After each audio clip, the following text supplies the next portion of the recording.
Greetings. We have moved through the time of what is known as the December Solstice. In the Northern Hemisphere, this is marked by midwinter, and here in the south it is marked by midsummer. In the equatorial regions, it is a transition maybe from one dry season to another wet one.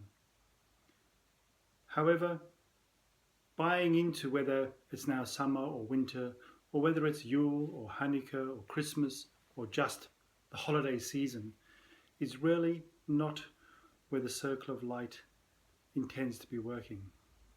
The circle of light wishes to encourage all of us to raise our consciousness beyond an individual philosophy, beyond a regional expression.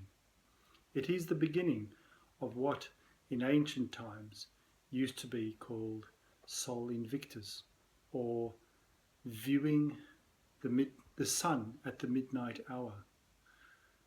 On the night of the 24th of December, in ancient times, right around the world, through different cultures, from different philosophies, people would gather in the middle of the night to be able to feel the voice of the sun's spirit speak to humanity. This was possible at this time of the year because the sun came into a particular rhythm with the sun and the moon and the stars and the zodiac and the constellations. This position of the sun and the moon and the earth and the stars is the same all around the world, no matter where we live, be it in Australia, Africa, Japan, China, Europe, North America, Greenland, or even if we're living on some island in the middle of the Pacific Ocean. The sun is in the same position all around the earth. Yes, its forces are mediated and are met by humanity in many different seasonal forms, some in midwinter, some in midsummer. However, the cosmic wisdom, that which transcends all religions and all philosophies and all sciences, is that the sun rhythm has slowed down. The rate of change of daylight, whether it be the increasing light out of the darkness of winter or the decreasing light out of the fullness of the summer solstice, now comes into a time of rest.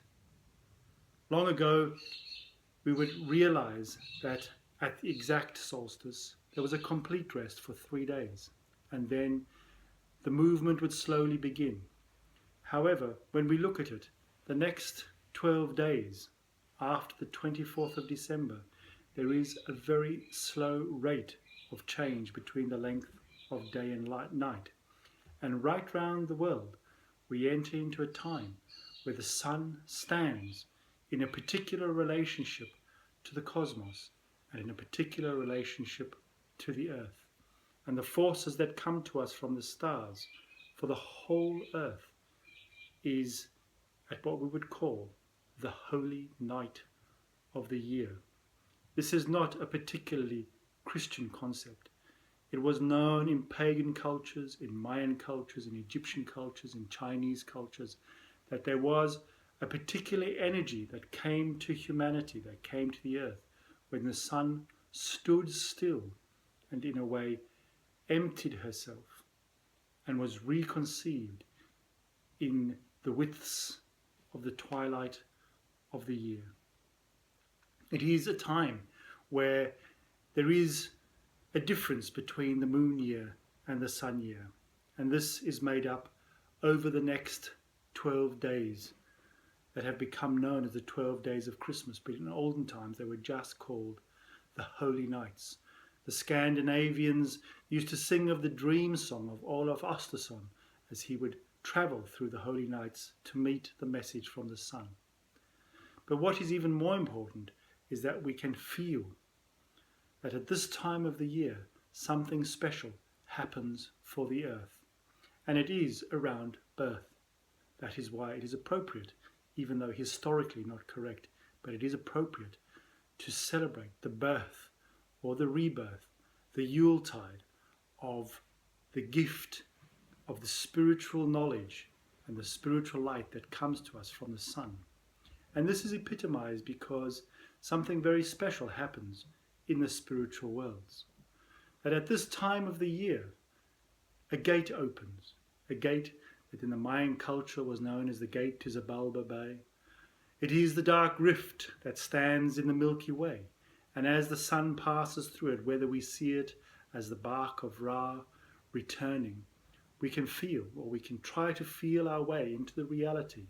It is possibly very hard for us because we have lost our feelings of the spiritual reality of cosmic events.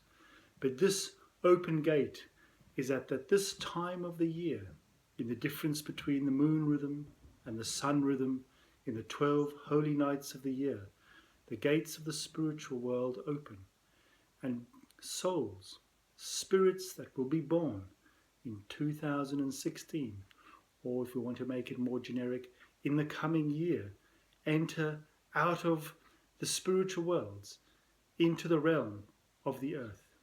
They approach their destinies, and they come through the gates of the dark rift out of the spiritual world into the realms of the sun and the moon and the earth to begin their journey towards being born on the earth. And the great gift of this is, if we can feel into it, is that however many millions of children will be conceived in the next 12 months already come together as a group soul. They have looked upon the earth. They see the world that we have created. They see the wars. They see the different conditions of science, of philosophy, of economics, and they have said yes. And they have come. They are coming with their gifts, with their genius, with their talents that over the next 70 years will be part of the fruits of humanity. We are their custodians. We welcome them. We receive them into our lives and into our communities, and hopefully over the next 20 years we'll be able to give their souls and their genius formation so that they can remain creative into their adult lives. And so every year at Christmas or Hanukkah or the Holy Nights or Yuletide, the earth has a great conception of culture, of new spirits that come with great enthusiasm towards the destiny that awaits them over the next years. Some will have long lives, some will have short lives, some will bring great genius, and others will struggle to express themselves in the communities that they find themselves in. However, we can raise ourselves beyond the discrepancies of our gender, of our cultures, of our philosophical battles, of our pains, of historical impasses between different communities, and get into the perennial wisdom that at this time, as we move through the 3 nights of the ancient Sol Invictus into the still existent 12 holy nights that was celebrated of old by the Scandinavians, that is still part of many traditions, possibly forgotten their own wisdom within it. But in this time we can feel our way into the open gates, into the song that these young souls returning to the earth for a new life are bringing towards the earth in this time. They are gathering like the voice of angels. We in our hearts can feel the light of their genius returning. If we can, in this next 12 days, find some quiet time to open our minds, to open our souls and hearts, to warmly welcome them, we participate in the great cosmic fructification, the great cosmic conception of the coming year. It is not for nothing that our calendar, especially that of the West, starts anew in the middle of these holy nights. It is all the traditions together.